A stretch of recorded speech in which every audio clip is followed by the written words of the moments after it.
first story takes us to Skidmore, Missouri, a farming community of fewer than 300 people, where in 1981, something happened that would define the very nature of collective silence. Ken McElroy was his name, and for 2 decades, he terrorized this small town with a brutality that seemed impossible to stop. Picture a place where neighbors help neighbors, where church on Sunday is a given, where children ride their bikes without fear. Now imagine that same place harboring a predator so vicious that he shot a 70-year-old grocer in the neck for accusing him of stealing, impregnated a 14-year-old girl, and then burned her family's house down when they objected, rustled cattle, destroyed property, and allegedly committed statutory rape against multiple underage girls. McElroy stood 6 feet tall, weighed over 100 pounds, and carried guns everywhere he went. He had been indicted for crimes ranging from assault to child molestation over 20 times. Yet through witness intimidation and a cunning lawyer, he never spent more than a single night in jail. The people of Skidmore lived in a state of perpetual fear. Farmers would find their livestock slaughtered. Business people would discover their shops vandalized. And anyone who dared testify against McElroy would find him parked outside their home, shotgun visible in his truck window, sometimes for days at a time. The law seemed powerless. He exploited every legal loophole, delayed every trial, and when finally convicted of assault in 1981, he walked free on bond while awaiting sentencing. The townspeople had endured enough. On July 10, 1981, McElroy drove into town with his wife Trina. He parked outside the local tavern, and somewhere between 30 and 46 townspeople gathered in the street. Witnesses say McElroy got into his Silverado truck. Then, in broad daylight, someone fired a rifle. Then another. Bullets shattered the truck's windows. McElroy was struck by multiple rounds and died almost instantly. His wife Trina, sitting beside him, was not physically harmed, but she witnessed everything. Here is where the story becomes truly chilling. Despite dozens of witnesses standing within feet of the shooting, despite an FBI investigation, despite a grand jury hearing, not a single person admitted to seeing who pulled the trigger.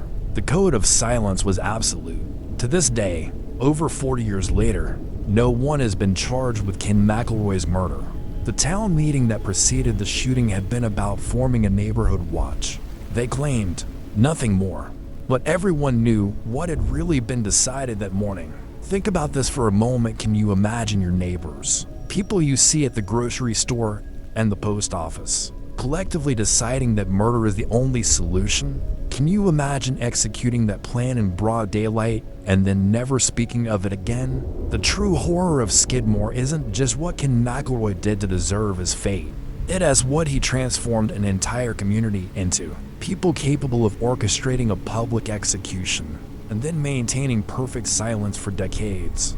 Some say it was justified vigilante justice. Others whisper that the town sacrificed its innocence that day. That something fundamental changed in Skidmore.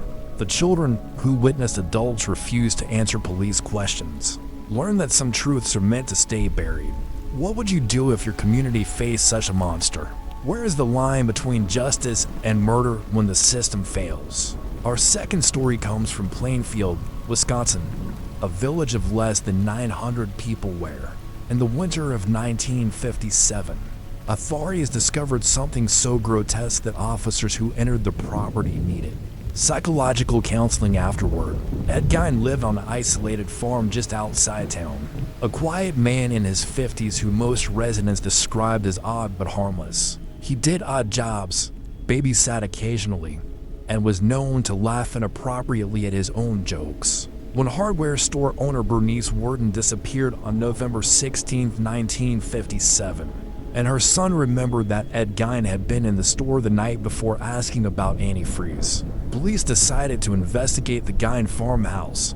What they found defied comprehension. Bernice Worden's headless body hung upside down in a shed, dressed out like a deer carcass. Inside the house, officers discovered bowls made from human skulls, furniture upholstered with human skin, a corset made from a female torso, leggings made from human leg skin, a belt made from human nipples, and masks crafted from the faces of dead women. Guine had been robbing graves and murdering women, then creating objects from their remains. The true terror wasn't just the physical horror, though that was unspeakable. It was that Ed Gein had lived among these people his entire life.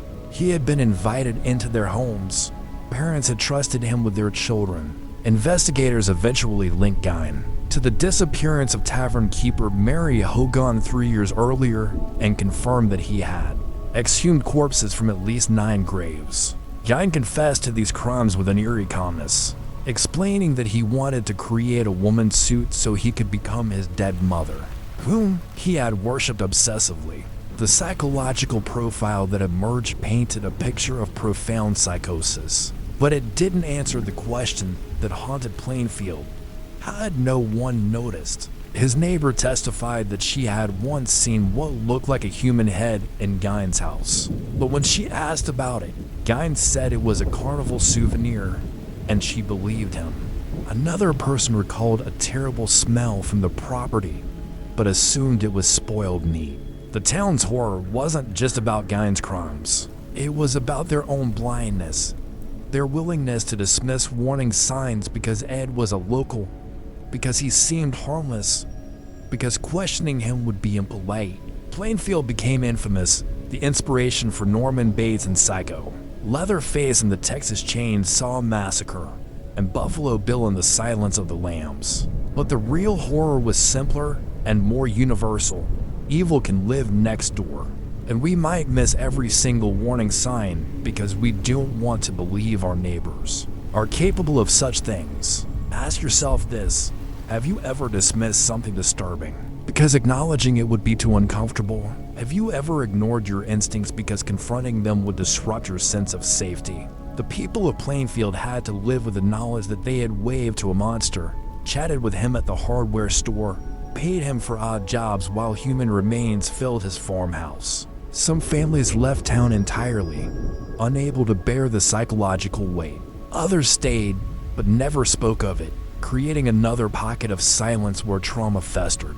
Years later, researchers discovered that Gein's mother, Augusta, had been viciously puritanical, teaching Ed that all women except her were vessels of sin and prostitutes. She had isolated him completely, beaten him for any interaction with the outside world, and when she died, his fragile psyche shattered entirely. Does understanding the cause make the horror less, or does it make it worse? Knowing that such monstrous outcomes can be created through abuse and isolation. The third story takes us to Villisca, Iowa, population less than 1,200, where on a humid June night in 1912, 8 people were murdered in their beds with an axe, and the killer was never found. The Moore family, Josiah and Sarah, and their 4 children had attended a church program that evening, along with 2 young girls who were staying overnight. They returned home around 10, and sometime between midnight and 5 in the morning, someone entered the house and methodically bludgeoned all 8 victims as they slept. The killer moved through the house with deliberate precision, covering mirrors with clothing, covering the faces of victims, placing a piece of bacon on the floor beside one body. The weapon, Josiah Moore's own axe, was left at the scene. When neighbors discovered the locked house still quiet well into the morning, they became concerned and eventually found the massacre. The entire town descended into paranoia. Who could do something so calculated, so brutal? The killer had to have known the family, known the layout of the house. This wasn't a random act of violence, but a carefully executed plan. Suspicion fell on various individuals: a traveling preacher who had been in town, a senator with possible business grudges, even family members. But the evidence was contaminated by dozens of townspeople who trampled through the crime scene before it could be properly documented. This was 1912, before modern forensic techniques, before FBI profiling. The investigation became a circus of accusations and theories, tearing the small community apart. Neighbors began suspecting neighbors. Churches split over allegations. Some families left Villisca, unable to bear the weight of knowing a child murderer walked among them, possibly sitting in the pew behind them on Sunday. The case went cold, and the horror of the June night calcified into local legend. The Villisca Axe murder house still stands today, and paranormal investigators claim it's one of the most haunted locations in America. But the real haunting isn't supernatural. It has the unresolved terror of knowing that someone in that small town almost certainly knew. Who committed those murders? Someone might have protected the killer, or looked away, or kept silent out of fear. Consider this: a small town's greatest strength is also its greatest vulnerability. Everyone knows everyone, which creates safety through familiarity. But it also means that betrayal cuts deeper, that secrets are harder to keep, and that when horror strikes from within, there's nowhere to hide. The children of Villisca, who survived 1912, grew up knowing that monsters are real and sometimes they were never caught. Some theorists speculate that the killer might have been responsible for similar axe murders across the Midwest during that era, suggesting a serial killer who moved between small towns, exploiting the lack of communication between rural law enforcement agencies. If true, it means that small towns were hunting grounds precisely because of their isolation, their trust, their inability to recognize a predator moving through their community like a disease. What would it do to your sense of security to know that such evil had touched your home and was never brought to justice? How do you sleep at night in a house where children were murdered in their beds? The fourth story brings us to Texarkana, a town split between Texas and Arkansas with a population of around 30,000 in the 1940s, still small enough that everyone recognized strangers. In the spring of 1946, a serial killer known as the Phantom Killer terrorized the area, attacking couples parked in isolated spots. The attacks began on February 22nd when the Phantom assaulted Jimmy Hollis and Mary Jean Larry with a blunt instrument.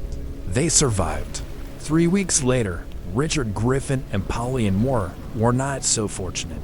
They were found shot to death in Griffin's car on a secluded road. 3 weeks after that, Paul Martin and Betty Jo Booker were murdered, their bodies discovered separately. Finally, on May 3rd, the Phantom struck inside a home, shooting Virgil Starks through a window as he read the newspaper, then entering and attacking his wife Katie, who survived. The attacks followed a pattern. They occurred every 3 weeks. They involved couples, and they happened at night.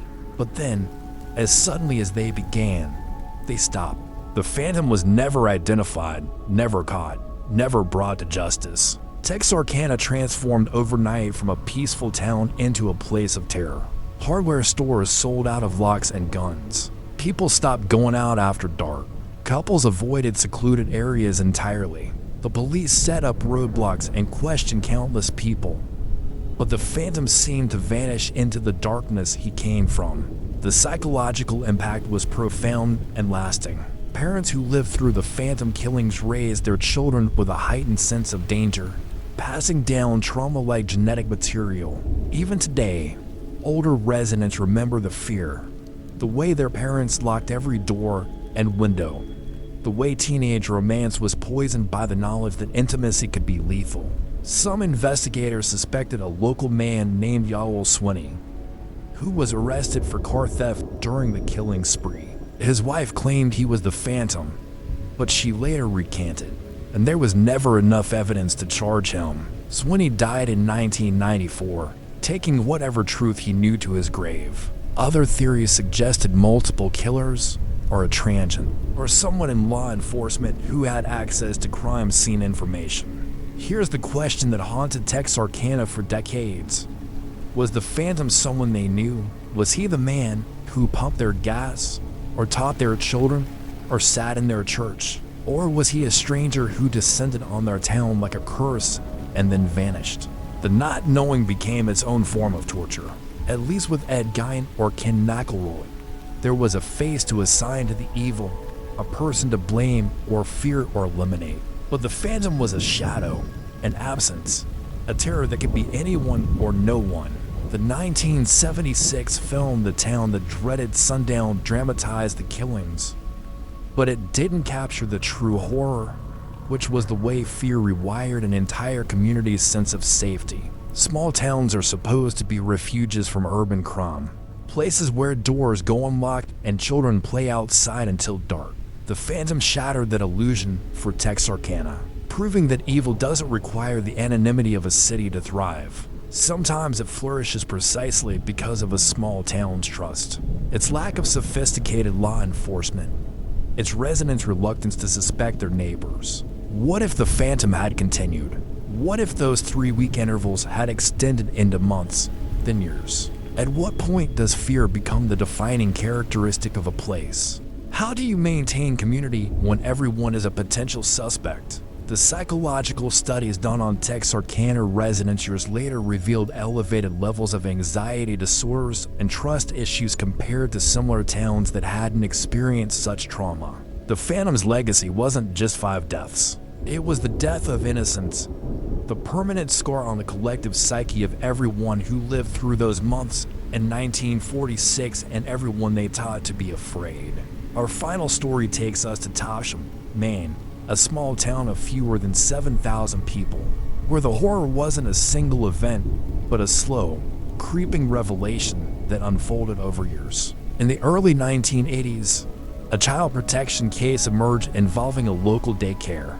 Initially, it seemed like a straightforward case of possible neglect, but as investigators dug deeper, children began making disturbing allegations of ritualistic abuse, of being taken to locations where adults perform ceremonies, of being threatened and tortured.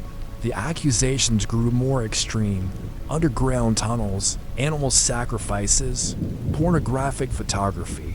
The case became known as one of the satanic ritual abuse allegations that swept through America during the 1980s, part of a moral panic that destroyed families and ruined lives. Here's where the true horror emerges, and it has nothing to do with devils or rituals. As the investigation progressed, the community split violently. Some believed the children absolutely and demanded justice. Others insisted the allegations were the product of leading questions from overzealous investigators and therapists who implanted false memories. Families that had been friends for generations stopped speaking. Churches divided.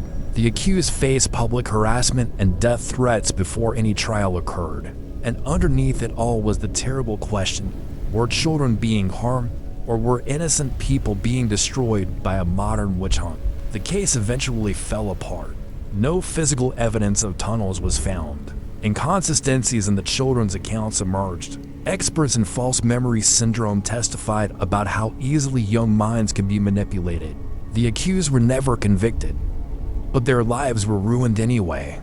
They lost their business, their reputations, and their place in the community. Some of the children who made accusations later recanted as adults, saying they had been pressured by investigators who asked leading questions repeatedly until they said what the adults wanted to hear.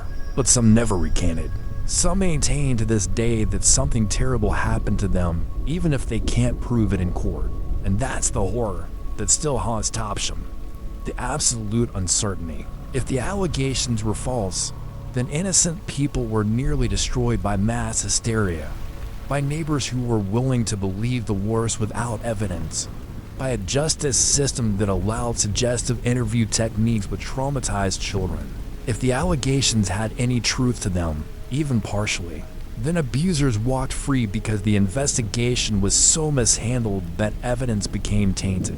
Either way, the community was left shattered, unable to trust its institutions, unable to know what really happened. Parents had to wonder: did I send my child to a place where they were harmed? Did I participate in destroying innocent lives? How do you live with that uncertainty? The satanic panic of the 1980s swept through dozens of small American towns, leaving trails of destroyed lives and fractured communities. Psychologists now understand how mass hysteria functions, how fear can spread through a tight-knit community like disease, how the desire to protect children can transform into something destructive when mixed with moral panic and leading questions. But that understanding doesn't heal the wounds.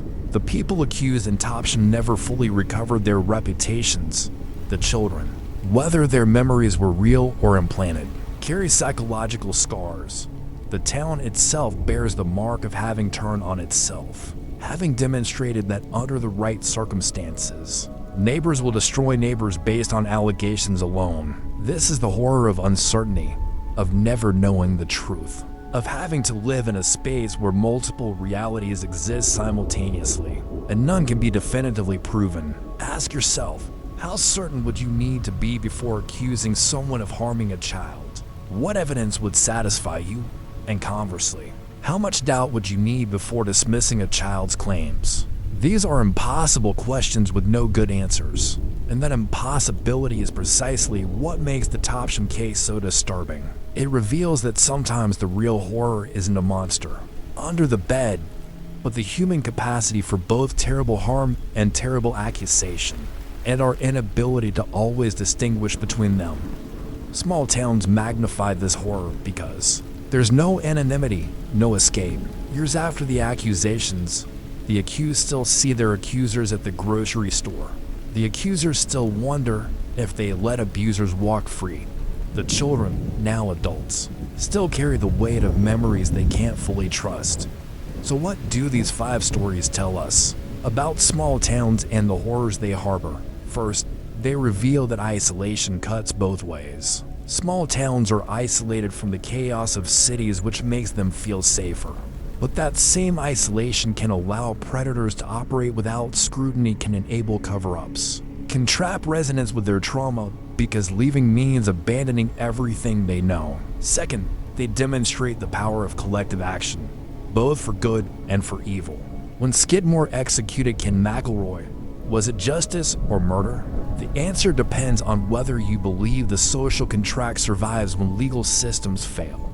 Third, these stories expose the vulnerability that comes with trust. Ed Gein was trusted because he was local, because he seemed harmless, because suspecting him would mean admitting that evil could be familiar.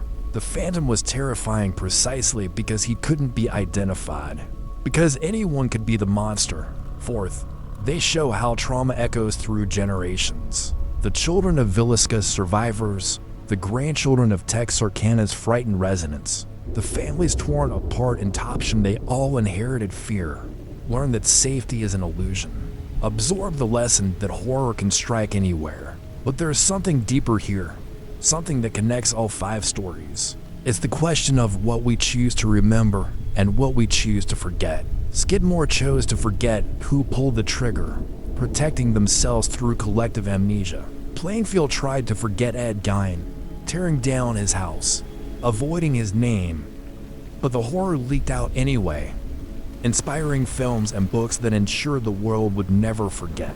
Villisca couldn't forget because justice was never served, so the unresolved murders became a wound that wouldn't heal. Texarkana couldn't forget because the Phantom never stopped haunting their nightmares, a shadow that never received a face.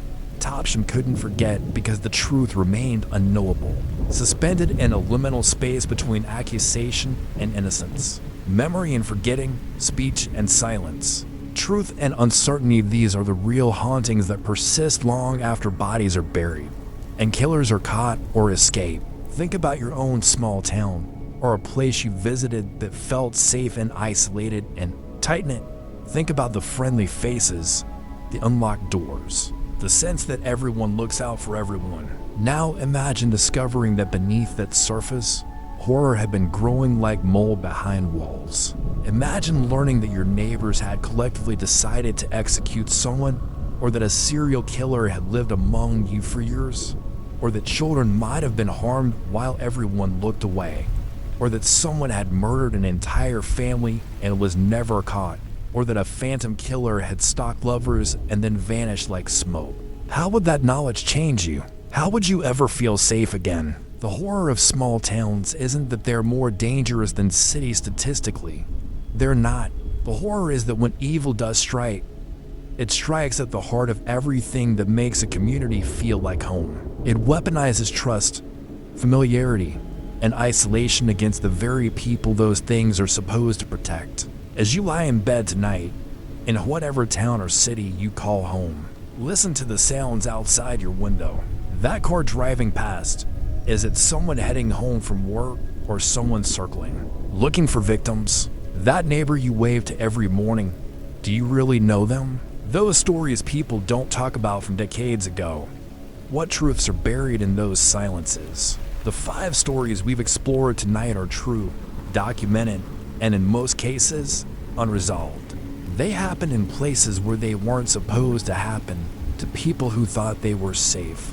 And somewhere out there, in another small town with a population barely registering on maps, another horror might be unfolding right now, hidden behind friendly smiles and tidy lawns, waiting for the moment when it will be revealed and another community will learn that monsters are real and sometimes they live next door.